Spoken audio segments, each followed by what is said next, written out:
interestingly, a lot of texts, a lot of Gospels that didn't make it into the New Testament are called Gnostic Gospels, when really they don't have a Gnostic theology. But Judas's Gospel is one that I think we can quite squarely say is actually a Gnostic Gospel, right? I think so, yeah, absolutely. So Gnosticism is a hugely debated area among experts, with experts taking different views of this, that, and the other thing. I can explain Gnosticism if you want. Well, why don't you give us a thumbnail sketch of what it means to have a Gnostic Christian theology? What is that? So Gnosticism, the term comes from the Greek word for knowledge. The Greek word for knowledge is gnosis, spelled with a G. Gnosis means knowledge in Greek.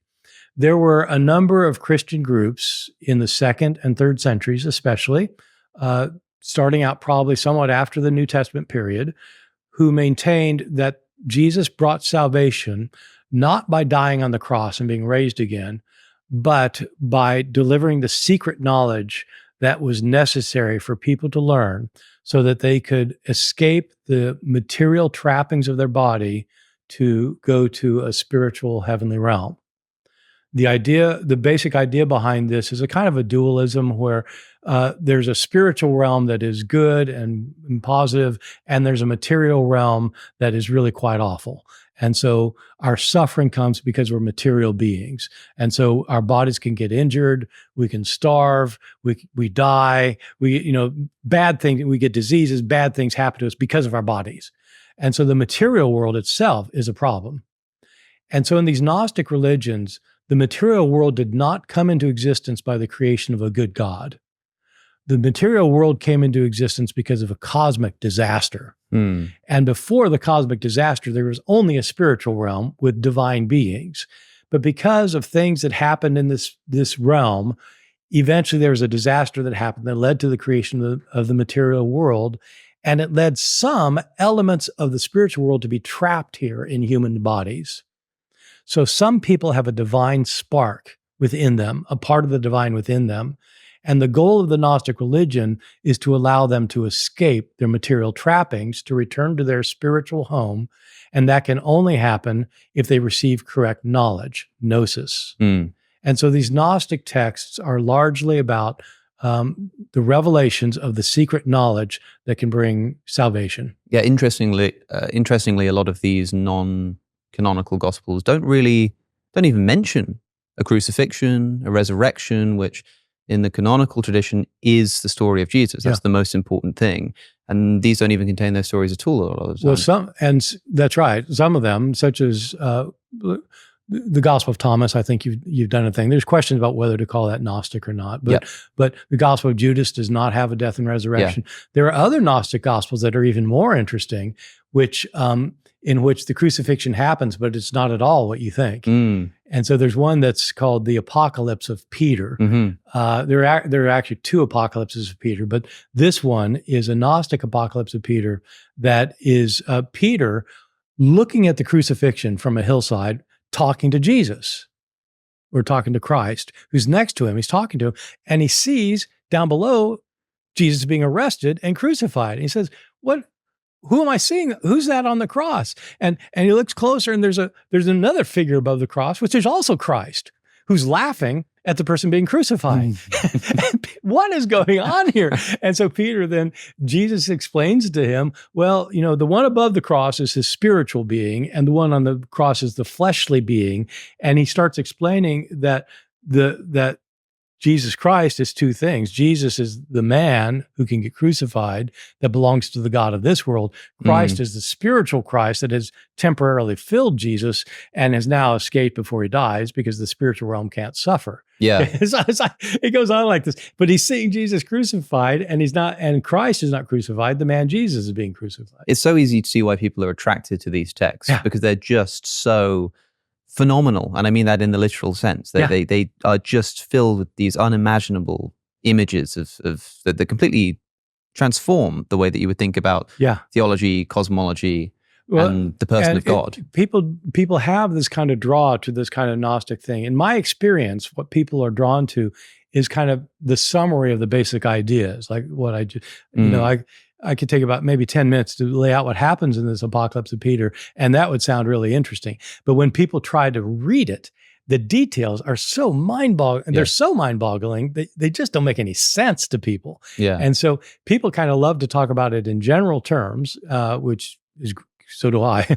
But when you actually dig into these texts, sometimes they can really get confusing, including this Gospel of Judas. There's a section of it that is, whoa. Oh yeah, like trying to read this text.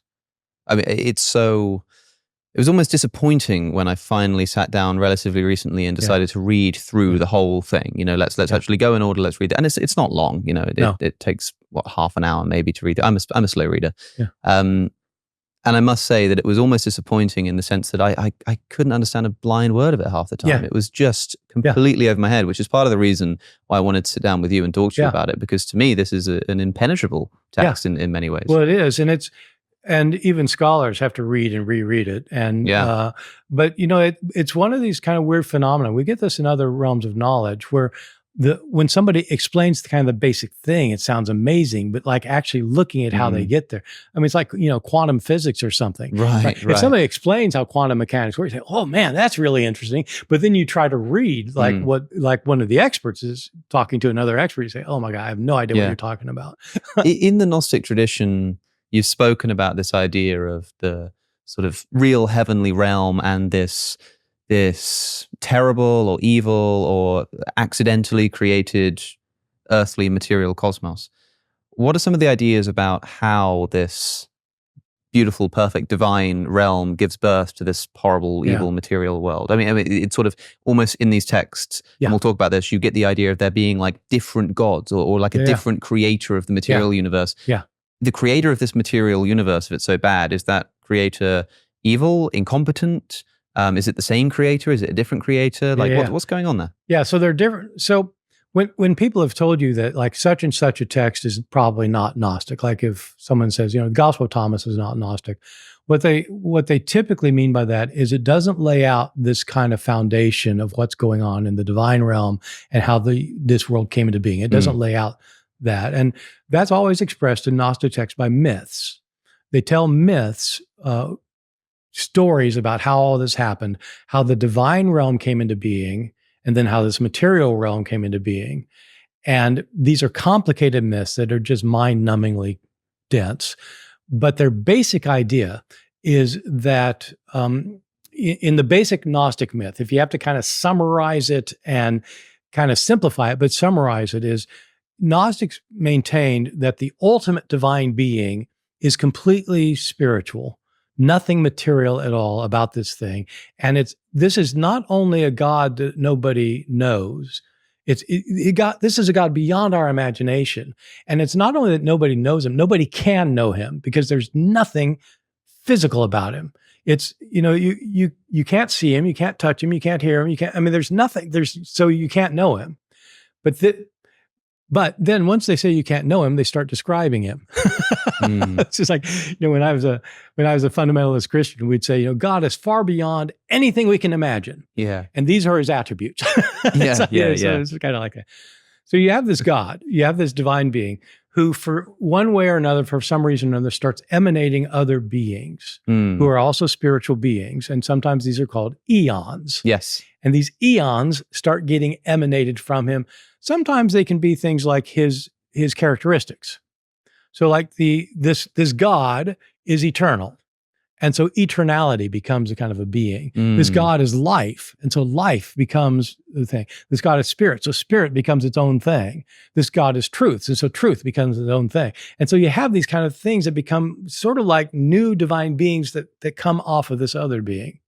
Okay. So there's an entire realm that comes into existence, a divine realm with different numbers of these eons and other divine beings, luminaries and angels and things. The entire realm is called the pleroma. Pleroma is a Greek word that means the fullness. So it's the full, everything, it's everything. Everything that's full, it's full, that thing. So what ends up happening in these myths is that one of the divine beings, one of these eons that is far removed from the true God, has some kind of disaster. And some of these texts, a lot of these texts, this divine being is called Sophia, which is wisdom. wisdom. Sophia, it's a female name, so it's a female divinity. So we get philosophy, the love Philosophy, of wisdom. Sophia. Philo, Sophia. Yeah, love of wisdom, right? So this wisdom is, trying to grasp for knowledge.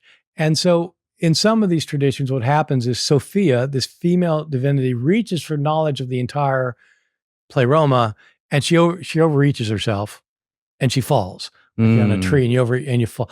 When she falls out of the pleroma. And she then leads to the formation of other divine beings who are generated outside the pleroma. And one of them is named Ialdabaoth. these texts always have these like weird names. They have words for things. But Ialdabaoth sounds kind of like Yahweh, Lord of Sabbath, which is a term for God in the Old Testament. Okay. Ialdabaoth is this kind of malformed being who's either evil or ignorant, but he decides to capture his mother, and he and his minions, and to trap her, and to imprison her. So what they do is they create the material world as a place of imprisonment. And they capture Sophia, they divide her up into a million pieces, and they put her in human bodies. And so this world is created by Ialdabaoth, this malformed, ignorant being who is the God of the Old Testament. This is the Jewish God, and then the Christian God. So, yeah. And so the point of this religion is to escape the prison that the Creator God has put you in. Well, yeah. Right. And there's the plot twist. Here's our God of the Old Testament. A great deal of our sort of early Gnostics seem to have this not so pleasant view of the God of the Old Testament. Famously, the first attempt to sort of canonize the New Testament scripture ends up with this. This is Marcion's famous Bible, ends up with sort of one gospel account and a few of the letters of Paul, but completely omits the entire Old Testament, thinking this God to be this evil demiurge. So for a long time, Marcion, he was a 2nd century thinker. In the 19th century, up through the 19th century, people would talk about Marcion as a Gnostic because of that, And these days, they don't talk about him as a Gnostic because he doesn't have, not only does he not have the myth, but he has a very different view of things, but it's the same motivation. The God of the Old Testament cannot be that good. I mean, look at this world around us. Yeah. He created this, floods, droughts, epidemics. This is like hurricanes. Yeah, you only really need to sort of stub your toe to sort of think, really? Like, this is what it's all about? So these systems, both Marcion's and the Gnostic systems, are really trying to explain why life is so miserable here, and what we're doing here, and what we can do about being here. And the Gnostic view is quite different from the view that developed within Christianity, with other kinds of Christianity. In what became traditional Christianity, the idea is, yes, God did create this world, but he's not the one who messed it up. Either the devil messed it up or humans messed it up, but God's going to redeem it. God's going to redeem this world. The material world was created good, and it will end up good. The Gnostic view is no, the world is a cosmic disaster, and the goal is not for it to be redeemed somehow. The goal is to escape it. And so the Gnostic religions are about escaping the material trappings of the body to return to the heavenly realm. And that comes by knowing the secret knowledge that Jesus reveals. Yes. And I promise we'll get to Judas here and the secret knowledge that's given to Judas. But what is the role of Jesus then in this Gnostic theology? You sort of painted this picture of the spiritual realm, the evil material world, and all that kind of stuff. Yeah. What does Jesus do? How does he help us? So I'll say there are some Gnostic groups that are not connected with Christianity, but have a very basic same view. The Gnostics that are connected with Christianity have Jesus as the key figure.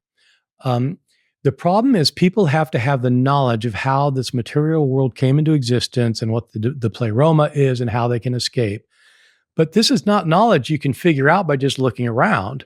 I mean, you can't reason it through because your knowledge is coming to you through your senses in one way or another.